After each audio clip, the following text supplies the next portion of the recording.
Morning, folks. Brian here, Geomagnetic Earth Watch, Tuesday, December 2nd, 2025. Time for a serious talk. Don't worry, nobody's going to be knocking on that door because I just got an excavator dig a big wide moat, fill it full of sharks and crocodiles. But on a serious topic, how are we going to know when a Carrington level event strikes the planet? So the Carrington event was a large super flare in September 1859, which struck the planet.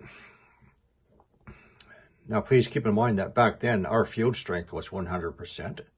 Full strength protection, which it is not now because of the geomagnetic excursion. So let's go through some of the indicators to consider when the next Carrington level event or a much larger super flare Miyake event happens. Let's go through some of the signs. First, when you have a flare, well, we have the flare, and that is the bright flash that we see. And that takes only 8.3 minutes to reach Earth. Sometimes associated with such an event, we have the Proton event, the solar Proton event. That could be launched as soon as 10 minutes from the sun. Or it can take 10 to 30 minutes before it reaches the Earth. If a coronal mass ejection is produced, and if Earth-directed, normally it takes 2 to 3 days to reach us. But the Carrington event took only 17.6 hours to reach us, as per the astronomer Mr. Carrington's observations. So what are some of the key factors to tell us that something very large just happened? And then we have,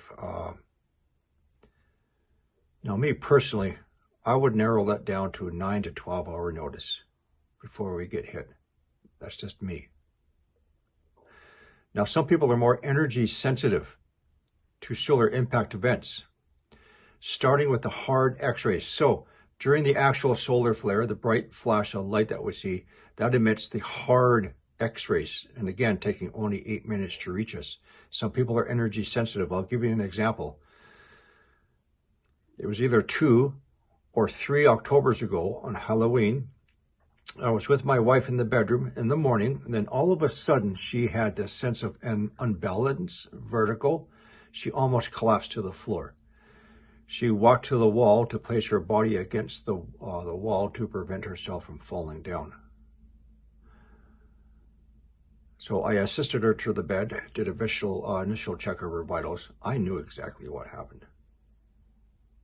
So after checking her, I pulled out my smartphone and went to the space weather app, and sure enough, yeah, we got hit. It was only an X2 flare directly Earth-facing that struck on that morning.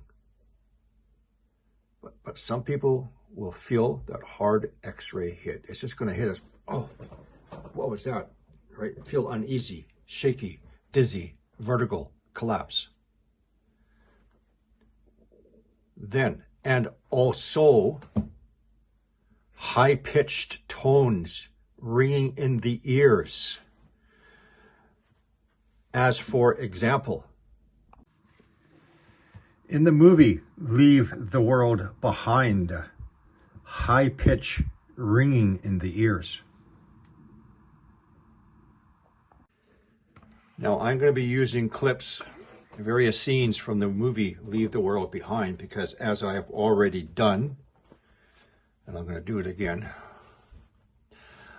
I can equate every single scene in that movie, Leave the World Behind, to what would happen if you have a large Carrington-sized solar event hitting the Earth, or a much larger one, the Miyake event. Every single scene in that movie, I can show how it relates to what's going to happen when something hits this Earth. Let's continue.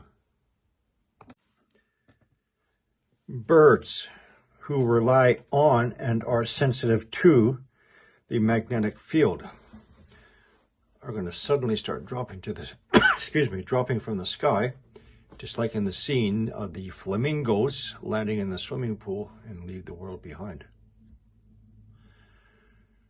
Next,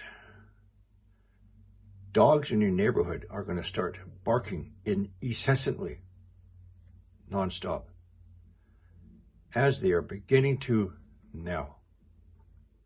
Next,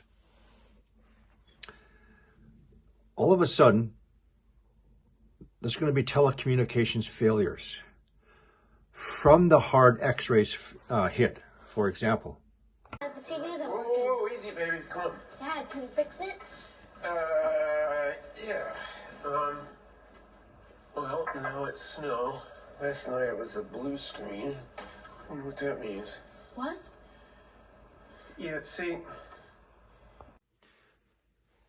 There will be sudden other telecommunication failures, cellular phones, internets, ATMs, to the gas pumps at gas stations are not going to work. Anything that needs the internet, because the satellites will be knocked out.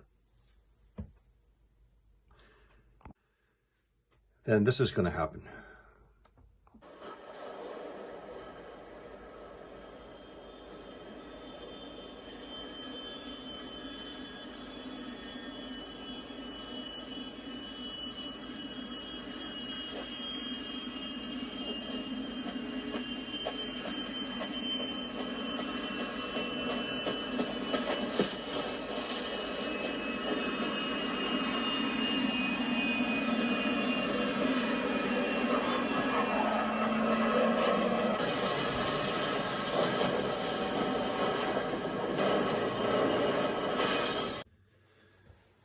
Aircraft avionics can be affected by strong solar flares, which includes the hard X-rays, which is the initial blast reaching us in 8 minutes, disrupting communications and navigational systems, and potentially including single event effects in electronic components.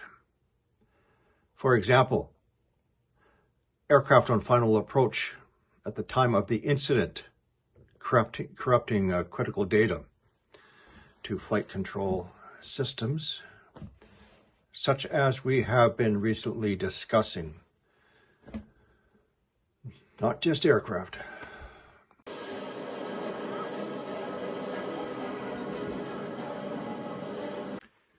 Ships also need GNSS systems just like aircraft do. That's the global navigational satellite system. No different from an aircraft.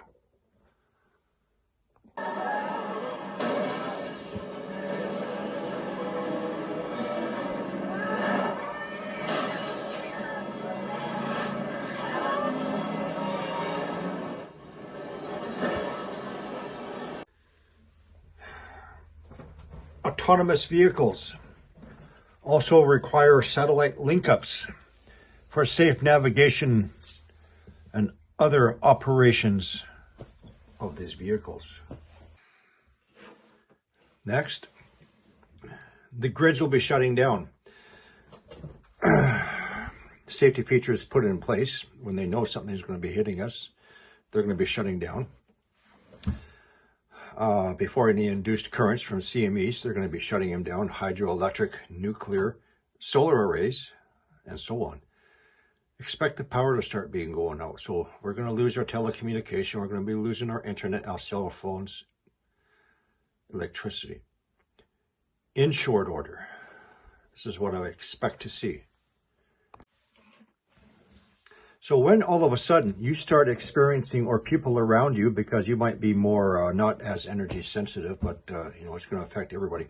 When you start seeing everybody, the high-pitched scream, and even more so, the dogs' hearing are more sensitive than us. So all the dogs in the neighborhood, they're going to be going crazy, batshit crazy. Birds are going to start falling out of the sky. That is the hard X-ray hit. If hard enough, especially on the day side, aircraft avionics systems will be compromised. More worrisome for the aircraft that are fly-by-wire, where a pilot cannot take over control manually of an aircraft through hydraulics, for example. So those are the initial signs. 10 to 30 minutes after an event, sometimes protons are launched. All these snowy particles are actually the protons hitting the sensors of the satellites. One more time.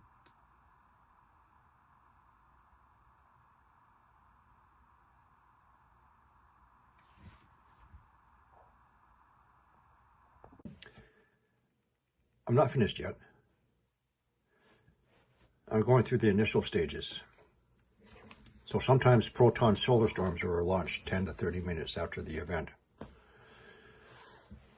Protons can rain down around down on the Earth, causing secondary showering of electrons that hit the atmosphere to create proton auroras, which are not the same as the auroras caused by the CME arrival 12 to 18 hours following the event. So proton auroras are different from the CME auroras.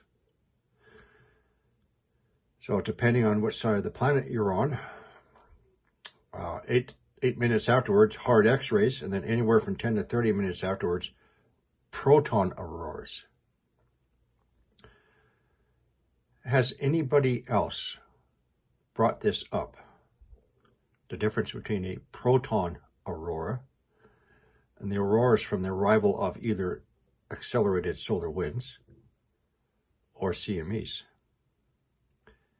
So far, I'm only going through the initial stages to give us indications that something large hit us and something much, much larger would be on the way. Now, again, Mr. Carrington timed it at 17.6 hours.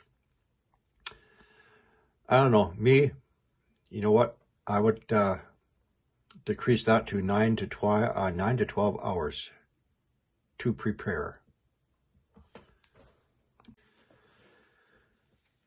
So what are we going to prepare for, folks? This is perhaps maybe a second video.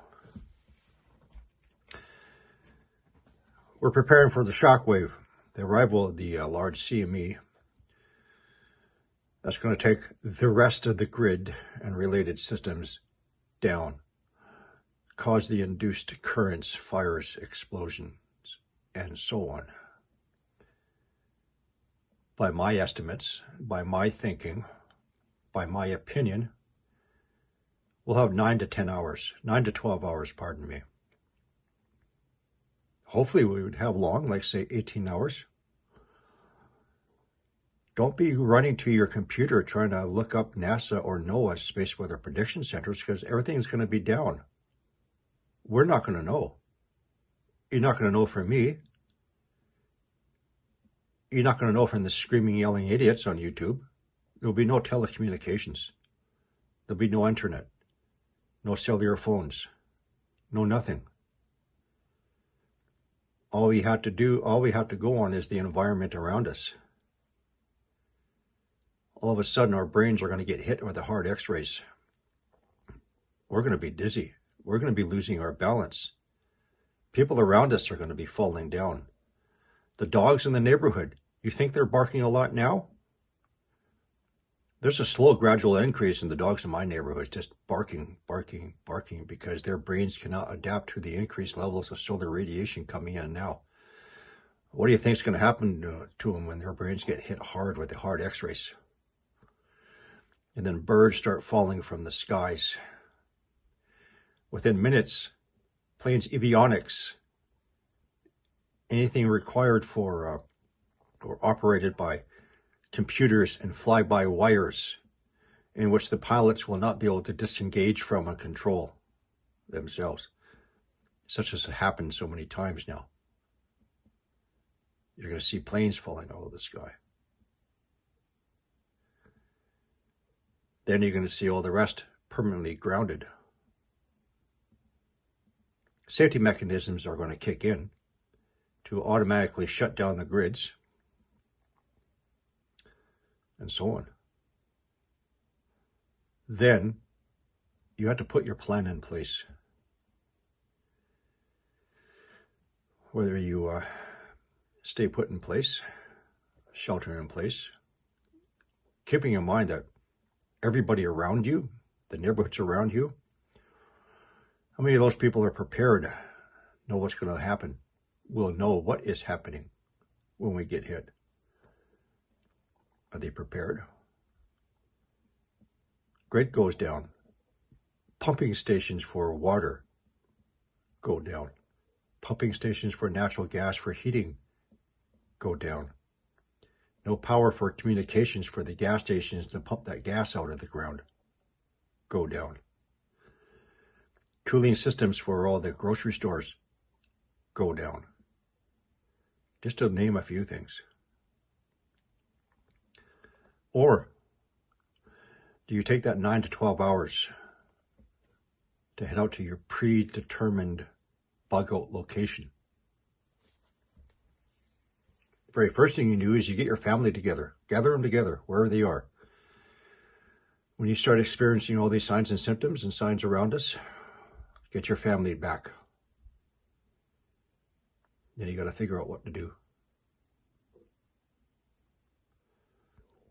I don't think we're that close yet. This these two sunspot regions coming in may give us some issues. It may not. It all depends on the variable strength of the magnetic field and which zones are weaker than the other if we are in the beginning stages of a multipolar magnetic field, and so on. If something happens, say starting in 3 to 4 days when the sunspot groups are more aligned with Earth, would you get on a plane? I'm not trying to use fear porn. I'm using these visualizations to explain what will happen. And in that movie, Leave the World Behind, I've done this video so many times. This was done by the Obamas. That screenplay was actually an old screenplay. They just produced it. President Obama knows what's coming in. He knows about the binary system coming in.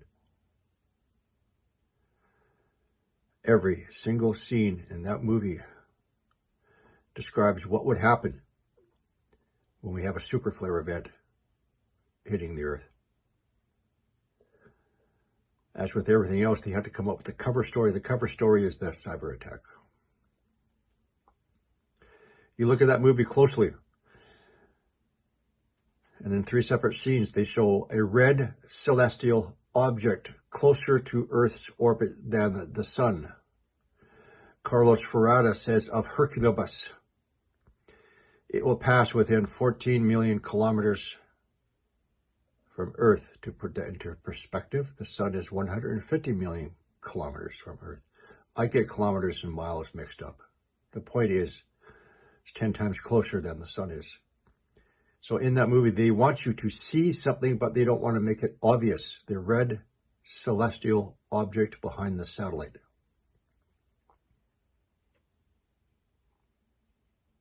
That's what the movie Leave the World Behind is about. What would happen when we get hit? Maybe multiple times. Large flares. Maybe it's a Miyake event. Anyway, I'm trying to let you know, in my opinion, the signs that we're going to experience when things first start going off, and then how much time we have to prepare, put our plans in place.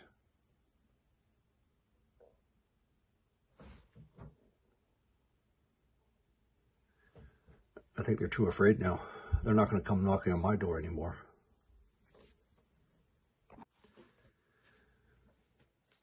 One more scene I forgot to include,